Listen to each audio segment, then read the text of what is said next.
My name is Rose. I'm sitting in my car, the engine idling, as I look back at the house I once called home. The winter air is crisp, and it fills my lungs with a sense of freedom I've never felt before. Just a few hours ago, that house was filled with chaos and lies, but now, it's silent, and I'm finally free. I remember the moment it all started to fall apart. My mother, Helen, was shouting at me, demanding my bank card and the keys to my cottage. My sister, Lily, was sitting on the couch, her legs crossed, her nails freshly done at my expense. She didn't even look at me, just inspected her phone and whispered, "Make sure the cottage is clean. I don't want the usual smell." I was used to being treated like an ATM, but this time, I was ready to fight back. Before I could say a word, my grandmother Edith, who had been silent the entire evening, placed her teacup down with a soft click. "Rose, sweetheart, should I tell them what your father confessed to me last week? Or would you like the honor?" My sister's smirk vanished, and my mother's face drained of color. My father, Henry, dropped his fork to the floor. Lily stood up so fast her chair toppled over. "What confession? What did you say to her?" she screamed. Grandma just smiled, slow and knowing. "Oh, you'll find out soon enough." And then, Lily ran out of the house in nothing but her underwear, her scream echoing down the hallway. The room was in chaos. My mother whirled around, demanding to know what Grandma had said. "What lies are you spreading now?" she shouted. Grandma adjusted her glasses and said, "Oh, Helen, if you call the truth a lie, it doesn't make it any less true." My father stood up, his chair scraping loudly against the floor. "Mom, not here. Not today." "Why?" Grandma asked. "Afraid the children will hear what you've done?" The room fell silent, and everyone leaned in, hungry for the truth. My father pointed at me, his hand gripping the edge of the table. "Rose, do not say a word. Not one word." But it was too late. I had already decided that I was going to speak. Grandma placed a calming hand over mine. "Speak," she whispered. "It's your turn." I stood up slowly, the entire room watching me like a live crime scene. "You all want to know why Lily ran?" I said quietly. "Why Dad doesn't want me to talk. Why Mom is shaking like the house is on fire." Silence. Real silence. The kind that tastes metallic. My father hissed, "Rose, enough." I looked at him, and for the first time in my life, I saw fear in his eyes. "Fine," I said. "Let's start with this. Lily didn't run because of something I did." I lifted the letter that Grandma had given me, the one my father thought she had destroyed. "She ran because she finally knows where the money for her new car was really coming from." My mother staggered, and my father's face went white. The entire room leaned forward as I opened the letter. The paper felt heavier than it should have, like it carried the weight of years of lies and betrayal. I began to read. "Mom, I'm transferring $14,000 from Rose's account. She'll think it's a bank error. Lily needs the down payment. Rose never checks her statements. Don't tell her." Gasps filled the room. A chair fell to the floor. Someone whispered, "Oh my God."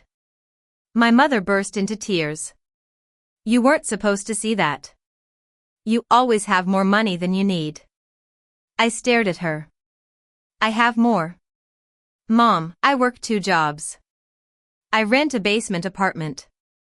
Lily hasn't worked a day in 5 years." Grandma shook her head. "And that's not even the worst part." My father lunged toward me, trying to grab the letter. But Grandma tapped her cane sharply on the floor. "One more step, Henry, and they'll hear the second confession, too." He froze mid-stride. My cousin, Lucy, whispered, "Second confession? What else did he do?" I lowered the first letter and slowly pulled out the second envelope, the one my father had forgotten existed. "Everything," I said quietly. "Starts with why they needed the money in the first place." My mother's crying stopped, and my father shut his eyes. Grandma folded her hands. Go on, Rose. Tell them. I took a deep breath and began to speak. Lily didn't run because of the letter. She ran because she finally realized why Dad took my money. Not once, not twice, but 6 times. I read aloud the list of transfers.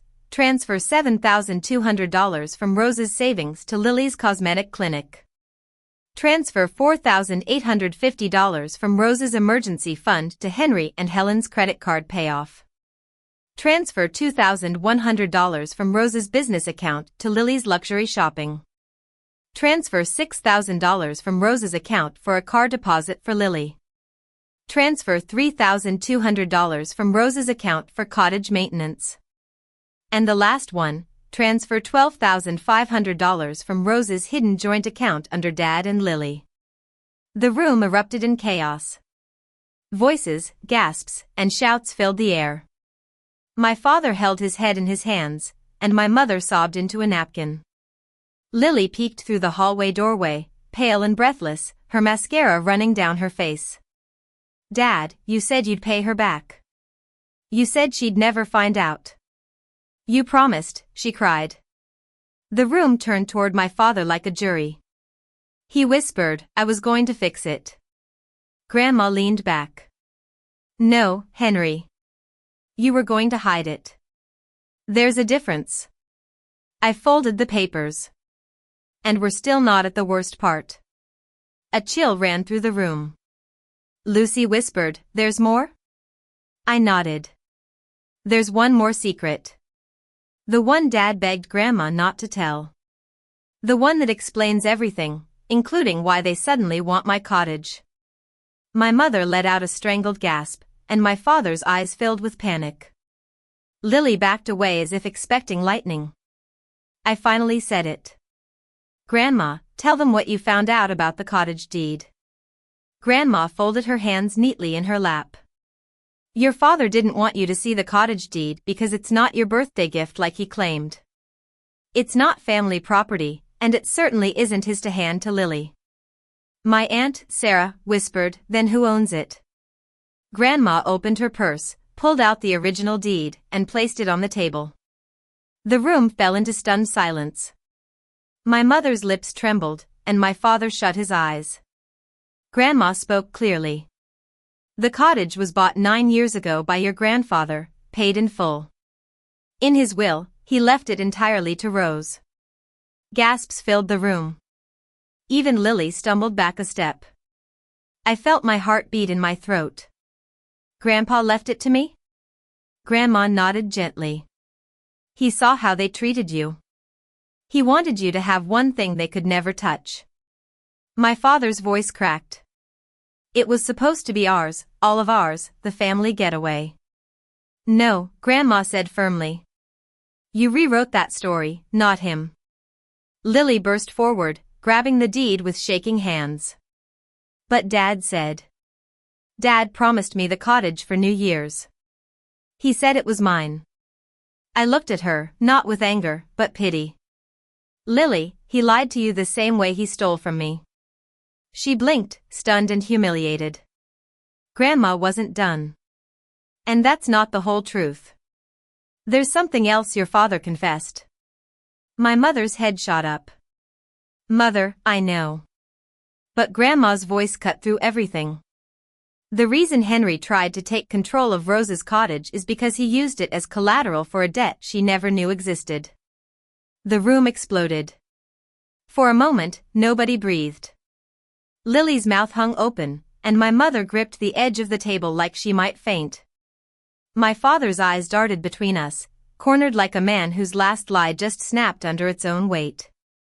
I felt my pulse pounding in my ears. Collateral? For what debt? Grandma didn't blink. For the $140,000 loan your father took out 2 years ago. He put your cottage down as security. Without your consent. My father smacked his palm on the table. I had no choice. The business was drowning. Then he let it drown, Grandma fired back. You never gamble with your child's future. My mother jumped in, her voice shrill. Rose, sweetheart, listen. We were going to fix it before you ever found out. Henry had a plan. Grandma cut her off coldly. His plan was to have Rose sell the cottage so he could cover his losses. Lily stumbled backward like she'd been shoved. You told me it was mine. You said I deserved it. You promised. My father snapped at her. Shut up, Lily. You don't understand anything. Oh, I understand, I said quietly. Dad wanted me to hand over the cottage so he could pay his debt, and letting Lily celebrate New Year's there was how he'd pressure me. Lily's cheeks flamed red. You're blaming me? I didn't know, she said. Grandma pointed a stern finger. You knew enough, young lady. You just didn't care. The room buzzed like electricity. Sarah whispered, This is fraud. My father paled. Mother. Don't you dare use that word, Grandma said. I'll use the correct legal term if needed. My mother's face collapsed into trembling fear. Rose, please, your father was desperate. You wouldn't really press charges over a misunderstanding, would you? I stared at her. 3 years ago, when I needed surgery, you said you were too busy to sign the consent papers. Her face drained white. I remember every time you chose convenience over me, I said. You think I'll protect you now? The room froze around those words. My father whispered, So, what are you going to do? I leaned back in my chair, calm and certain. I'm going to let Grandma finish. Because she hasn't told you the biggest part yet. Grandma folded her hands. Oh, yes. The part your father hoped would stay buried. Everyone stiffened. Even the air seemed to wait. Grandma inhaled, ready to detonate the final truth. 2 months ago, she said, the bank contacted me. They informed me that Henry had defaulted on the loan he took using Rose's cottage as collateral. They were preparing to seize it. My mother gasped, and Lily covered her mouth. My father looked like he'd been shot. Grandma continued, I paid the overdue amount myself, quietly, because I wanted to give Henry a chance to come clean. But he didn't. Instead, he told the bank Rose would settle the remaining debt within 90 days. I sat forward slowly. Wait. He told the bank what? My father swallowed hard. It was temporary. I was going to fix it before you. So you signed my cottage away? I said. Then planned to force me to pay off your debt in silence. Lily shook her head, muttering, Oh my God. Oh my God. My mother lunged toward Grandma. You had no right to interfere. Grandma raised a hand. Sit down, Helen, before you embarrass yourself further. My mother froze. Grandma slid a crisp white envelope onto the table. Inside were bank statements, emails, loan notices, and a copy of the collateral agreement with my forged signature. Forged? My lungs stopped working. Dad, I whispered, you forged my name? He crumbled. I didn't think you'd ever find out. Lily looked at him like he was a stranger.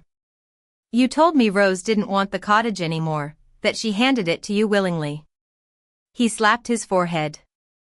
Lily, shut up before you make it worse. Grandma spoke again. The bank is investigating. A forged signature is a felony. You could face prison, Henry. My mother clutched his arm. We can fix this, right? We can talk to them or pay or... Grandma cut in with a quiet thunder. No. Only Rose can decide what happens next. The room turned toward me, heavy, expectant, terrified. I looked at the papers, the debt, the lies, the years of being treated like background noise in my own family. And then I looked at Grandma, the only person in the room who hadn't betrayed me. What do you want me to do? I asked her softly. She smiled, the kind of smile that tells you a storm has already been planned. Oh, sweetheart, I'm not here to tell you what to do. I'm here to show you what they've forgotten. She lifted another document, a deed transfer, with my name on it. They thought you owned the cottage, she whispered. But you own much more. Everyone leaned closer. Even my heartbeat seemed to slow. This, she said, is the part they never wanted you to know, the real inheritance. Grandma placed the final document on the table with a softness that frightened everyone more than anger ever could. A gold-embossed folder, heavy, old, legal. My mother's hand flew to her chest. No, she whispered. Mom, you didn't. Grandma nodded calmly. Oh, I absolutely did. She turned the folder toward me. Rose, this is the Thompson family estate transfer. Your grandfather and I amended it 12 years ago. After watching the way your parents treated you, the neglect, the favoritism, the emotional abandonment, we made a decision. My breath hitched. Lily leaned in, her eyes bulging. My father croaked, What? What decision? Grandma looked directly at him. That every asset under our name, the farmland, the 2 apartment complexes, the stocks, the trust accounts, the lake cabin, and yes, the main house, would bypass you entirely and transfer straight to Rose on her 25th birthday. Dead silence. Then Lily shrieked, What? She gets everything? Why would you? Grandma didn't look at her. If you speak to me in that tone again, you can leave this house barefoot. Lily's mouth snapped shut. My father stumbled toward the table, snatching the papers with shaking hands. This can't be legal. Grandma tapped his wrist. It's already executed. The only reason Rose didn't know earlier is because she never asked for anything. She worked. She struggled. She endured. And you took advantage of that. My mother's face collapsed. That estate was meant to go to both daughters. Grandma's voice sharpened like a blade. You raised one daughter and used the other.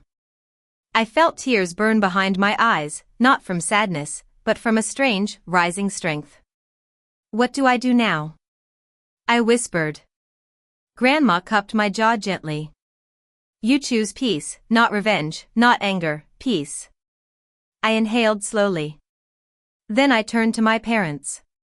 Dad, Mom, I'm not pressing criminal charges, but I'm done pretending we're a family. Lily blinked. So, we just lose everything? I looked at her. No, you lose what you stole. I'm only taking back what was mine. Grandma smiled, proud, sad, relieved. That night, I left with the documents tucked under my arm and the cottage keys warm in my palm.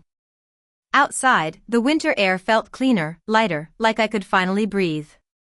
My family didn't follow me out. They couldn't. They were too busy facing the silence they built for themselves. As I reached my car, Grandma called out softly behind me. Rose, this is your beginning, not your ending. I turned, my heart steady for the first time in years. I know, I said, and I'm ready. I drove away without looking back.